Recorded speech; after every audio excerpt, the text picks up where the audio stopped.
Begonias are prone to leaf discoloration, with up to 20% of leaves turning brown within 2 months if not addressed.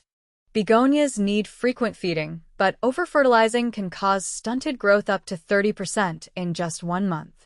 Begonias require well-draining soil, but 65% of plants suffer root rot if drainage is poor. Regular pruning prevents begonias from becoming leggy, but improper cutting can damage up to 15% of the plant.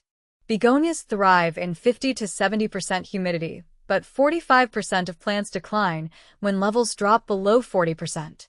Begonias are sensitive to both over- and underwatering, with 35% of plants showing signs of distress within 1 week of improper watering.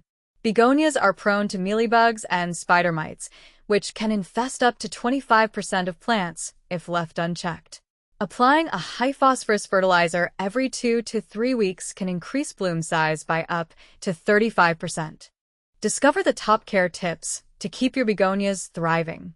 Download our free begonia care guide now.